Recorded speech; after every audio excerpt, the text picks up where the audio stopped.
Hey, Slider Crusaders, the theme of today's show has been about perception and how inaccurate perceptions lead to certain feelings, bad feelings, and those bad feelings lead to bad action. So if you want to change the action of yourself or people in this country, then we got to get back to the inaccurate perceptions. Now, there's a lot of people out there trying to change your perceptions, and especially our kids. We're wrapping up Black History Month, that is February. And Black History Month has been hijacked by Black Lives Matter. It's turned into Black Lives Matter Month, which is a whole new can of worms, which leads us to our next guest, who wrote a wonderful article in the Federalist called "Americans Deserve True Black History, Not Lies from the 1619 Project." Christopher Arps is here. He's a member of the Project 21 Black Leadership Network. Mr. Arps, how are you, sir? I'm doing great, Mike. Thanks for having me on today. Man, really good to talk to you. I want to make sure we're all on the same page. How do you define the 1619 Project? You're walking down the street, someone doesn't know what it is, you got a couple seconds. How do you define it? Well, I define the 1619 Project as basically a propaganda tool by the New York Times and leftists to change the history of America. The basic premise of the 1619 Project is that the American Revolution was not a revolution fought for freedom for the colonists. It was fought to preserve the institution of slavery because Britain was thinking about outlawing it. That's basically it in a nutshell.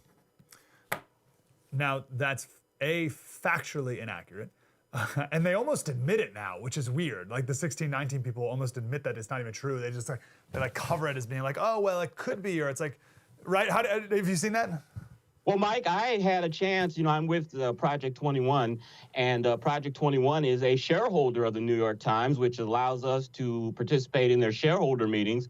And last year, I asked a question of the publisher of the New York Times, Pinch Sulzberger, about the 1619 Project, about all the fallacies and all the lies that were connected to it.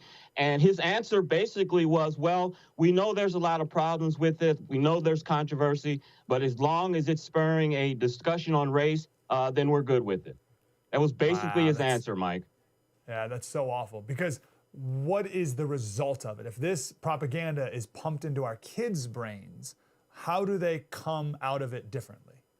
Well, they come out of it differently is because they don't have a pride in their country. And I think if you feel that your ancestors are oppressed and that the neck of the state and of white people are continually on your neck, then there's no possibility for you to achieve in this country. And so why even try? And I think it's just a big boot on the neck of African-American achievement in this country, especially with our school children. I think it's, I don't want to be dramatic, and I don't want to put you in a bad spot here, Christopher. Sure. I think it's like a child abuse. I can't think of a worse thing to tell a child other than you're a victim, you're oppressed, everyone hates you, there's nothing you can do about it. There's no way you can accomplish anything or achieve because the system is against you. Like, what a horrific thing to tell a child. It's horrific to tell a child that, but also it becomes generational. If you've been told that, then you're going to tell your children that, and then you're going to tell, the succeeding generations. So it just becomes a never-ending cycle of poverty. So what should we be doing instead? What's the Christopher Arps message of truth?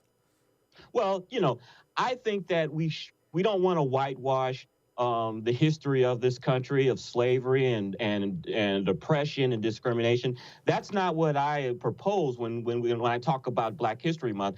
I think it should be talked about, but I'd like to see us stress more of the accomplishments of African Americans and to show that we can make it in this country, that we've been here 400 years, but according to the 1619 Project, and it's possible to succeed. And there are plenty of examples that we can show through Black History Month of people coming up from very bad circumstances and making it in life. I'm from St. Louis, Missouri. I was raised here. I wasn't born here. And George Washington Carver, was born and raised in Missouri. And we see all of the accomplishments that he had, and he came from a background of being a slave.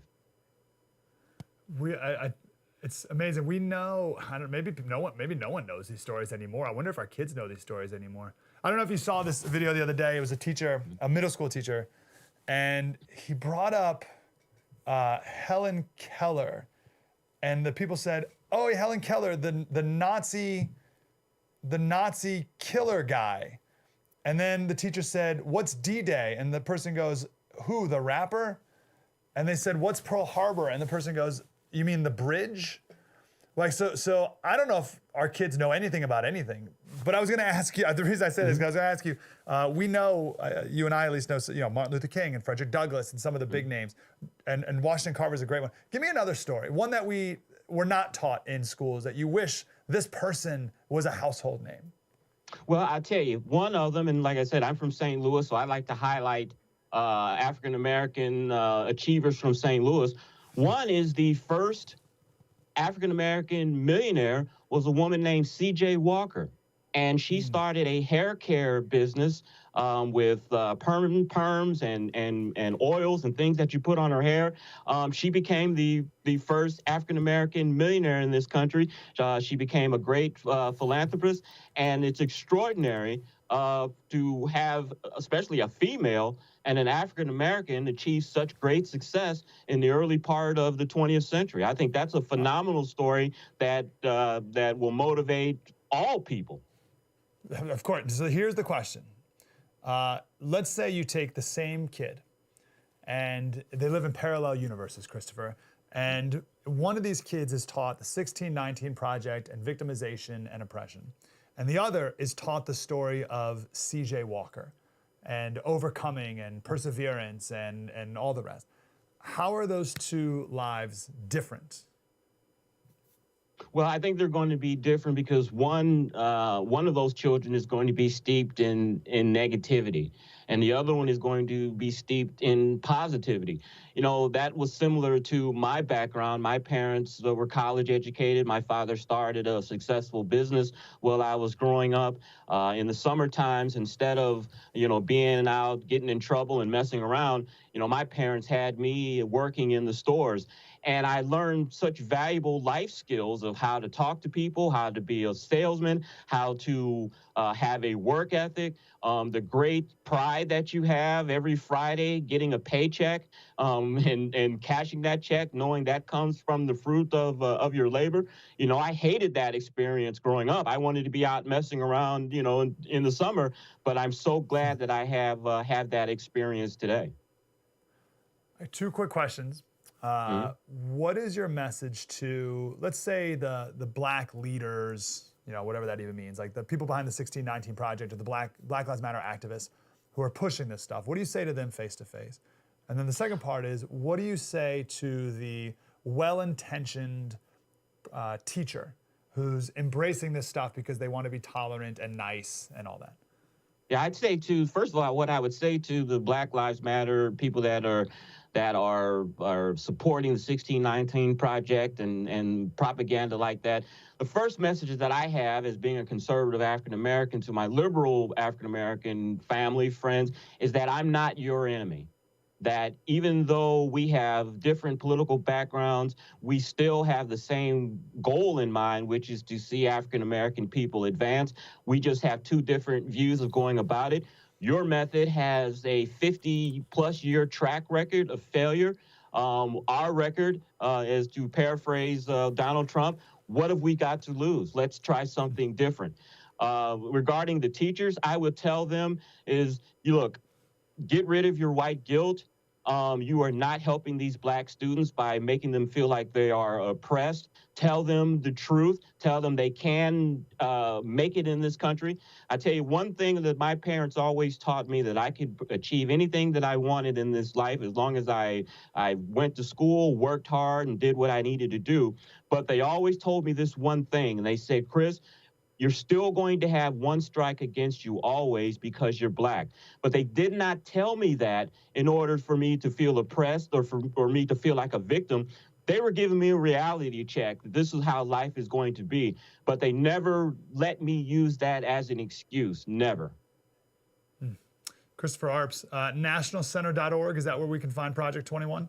Yes, nationalcenter.org. That's where you'll find Project 21 and a lot of other contributors who come on great shows like yours and write editorials for the Federalist and for other publications. That's great. Christopher, can we talk again, brother? Please, thank you. I appreciate the Thanks, man. opportunity.